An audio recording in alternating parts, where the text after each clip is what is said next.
السلام علیکم و رحمت الله و برکاته. محترم مشاهدین خوب هستین؟ همکاران خوب هستن؟ اینجا سبب اینوی خو می مسیر سرکی القوی سنه خو تا این قسمت تا این چوک کرا را فعلا سرک مسیر وجود داره. از این طرف هم تا عرب خانه را مسیر وجود داره. این قسمت مکمل مسیر نیست، کلا تخریبات است. ما سنتر لاین هم نداریم، میخوایم این قسمت سنتر لاین رسم کنیم. از طریق گوگل ریپ ما دو نقطه از این طرف گرفتیم، دو نقطه ما از این طرف کوردینات گرفتیم. از طرف چوک کرا چون اینجا پایه نصب شده است، پایه برق از در مرکز سرک پایه نصب شده است. از سر پایه گرفتیم که از مرکز سرک معلوم شود. کوردینات از اینجا گرفتیم. دو نقطه ما از اینجا کوردینات گرفتیم که اینجا پایه نبود. از مابین از جویچه از وسط جویچه هاش گرفتیم که در وسط سرک جویچه جای گلدانی سنه راسته جای گلدانی از اون وسط از این گرفتیم. دو نقطه از این گرفتیم. یک خط پیدا شد که عمود رسم کنیم، یک خط دیگه از این پیدا شد که عمود رسم کنیم، با هم دیگه تقاطع کنه که زاویه 90 درجه تشکیل شه و سنتر لاین تو سیده رسم شود. دیگه حالت سنتر لاین خود میشه تو کج میرنی به این شکل. بازم خود در مسیر سر میخوره، ما قسم عمود باز نمیرنی. از این خاطر ما 4 دونه نقطه اینجا گرفتیم. این کوردینات از دشت لیلی دو تا گرفتیم، از عرب خانه هم این دو تا گرفتیم. باز این از طریق اکسل کانکتینیت کردیم، نقاط ترتیب کردیم. این شماره 1 2 3 4 نقطه گرفتیم. این آرتینگ استینگ است، این دیسکریپشن سنتر لاین است. این را علاوه جدا کردیم، کانکتینیت کردیم. این در چیز در نوتپد باز این را رساندیم، ایمپورت کردیم به سیول 3D. طریق ایمپورت کردنش خو کلی بلد است. ایمپورت کردیم دیگه، ما ایمپورت کردن از رو نشان نمیتونم، شو نمیکنم. این دو نقطه این طرف است و دو نقطه این طرف است.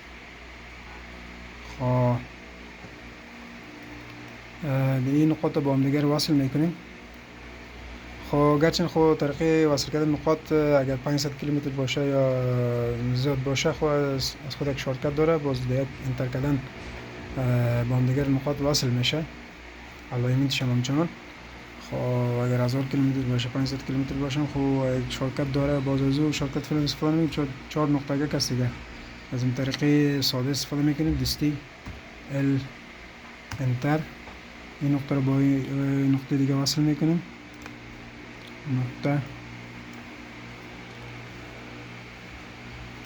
این نقطه وصل شد. این نقطه دیگر هم با هم دیگر وصل میکنیم.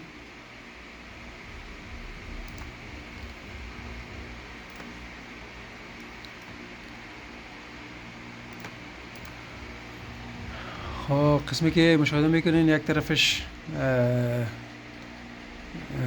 چوک کوره است، یک طرفش هم عرب خانه است.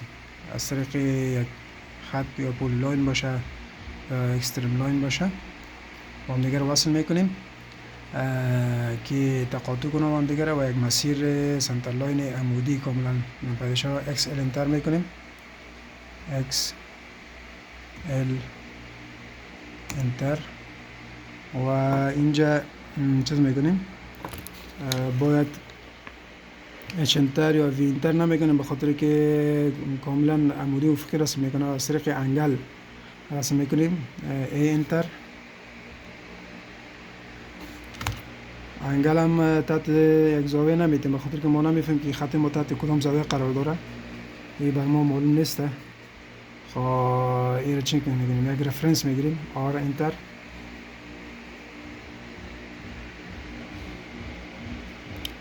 انتر این حال رفرنس میخوایم انتخاب کنیم. رفرنس ما اینمی خط رفرنس است.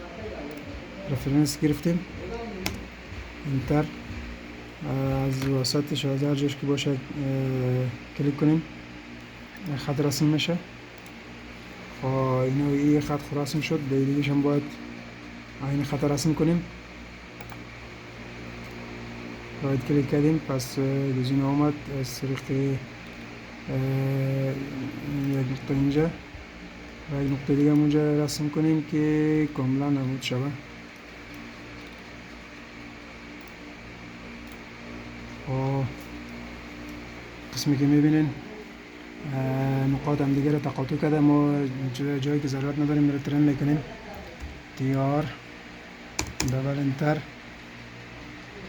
این طرف ترم شد، اون طرف از کوردونات اون طرف خودم ترم میکنیم، فعلا ضرورت نداریم.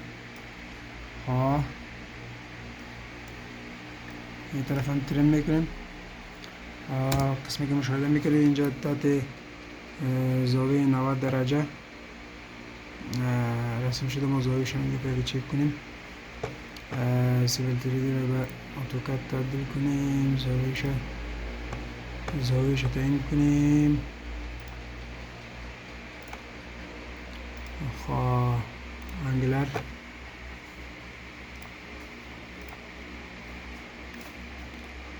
زاویه‌ش 91 درجه، 1 درجه تفاوت کرده بوده. شاید که کوردینات از طریق توتالیزیشن اگر رکورد کنیم شاید این تغییرات نیاید. از طریق توتالیزیشن دستور بریم اگه بیما را نصب کنیم، باز بعد از اینستال بیما باز دو نقطه که از گوگل ارت گرفتیم این نقاط از طریق توتالیزیشن که رکورد کنیم باز شاید که دقت ما بالا بره. و به هر صورتش این را فعلا کلیک میکنیم، الاینمنت رسم میکنیم و فعلا اینجا ببینین دو تا نقطه داریم. نارتینگ سینگش معلوم است. در مجموع 4 نقطه در اینجا داریم. فعلا شو میکنه بر ما، دیگه نقاط دیده نمیشه. با دیگه نقاط هم ما ضرورت داریم که یک دانه الاینمنت رسم کنیم که دیگه نقاط هم بر ما وایدا شود.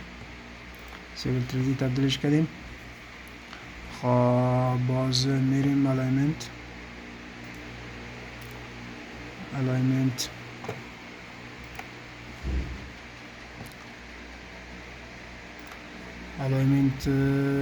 نقاط خود با هم دیگر وصل میکنیم.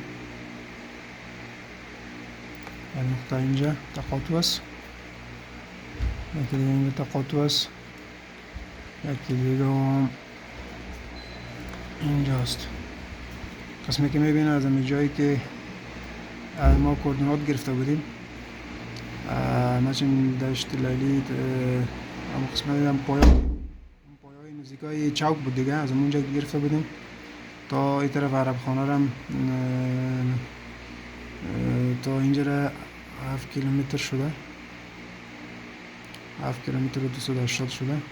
خب اینطور حساب است. اینا ولی قسمی که شما میبینین ما در نقطهش اینجا کوردینات داریم. مثلا در 7 جمع 280 ایستاد شویم، اینجا در پایان کوردینات برمون نشان میده، در اینجا نشان میده. یعنی به این معنی است که در 20 متر در چند متر که خواسته باشیم کوردینات ما داریم. میتونیم که ایرا کوردیناتش بگیریم در اکسل، در نوتپد، باز در اکسپورت کنیم به چیز، به توتالیزیشن اکسپورت کنیم، باز استگاوت کنیم. همین چیزی که اینجا رسم شده، اینجا زاویه 90 درجه است. اون یک طرف چوک کره است، اون طرف این طرف چوکی کره است و این طرف هم عرب خانه است. یعنی مسیر مکمل کاملا عمودی با هم دیگر تقاطع کرده. یعنی یک گولاییش است، گولایی که به اساس این زاویه کاملا عمودی رسم شده. باز نقاط بخوایم که از اینجا بگیریم باز کار بعدیش به شما میمونیم که میدونیم که نقاط از اینجا رفته از الاینمنت کپی میگیرین، از نقاط کپی میگیرین. اینجا هر جایی که اکسپورت پوینت میکنیم، اکسپورت پوینت گرفته او را از طریق الاینمنت بگیریم خوبتر است. الاینمنت اکسپورت کنیم خوبتر است به خاطر که الاینمنت اینجا 20 متر جدا کرده. از طریق از این نقاط بگیرین اکسپورت کنین به چیز، به اکسل شیت و یا نوتپد شیت، باز او را ایمپورت میکنیم به توتالیزیشن استگاوت کنیم. باز اینمی مسیری که اینجا رسم شده باز در سوال همینطور رسم میشه. بخیر سلامت باشین. گرفتن این نقاط به دوش شما میمونه. باز صاف نفت شایی که باشه میتون انشالله در دقیقه کارش هم کار هستیم. بخیر سلامت باشین.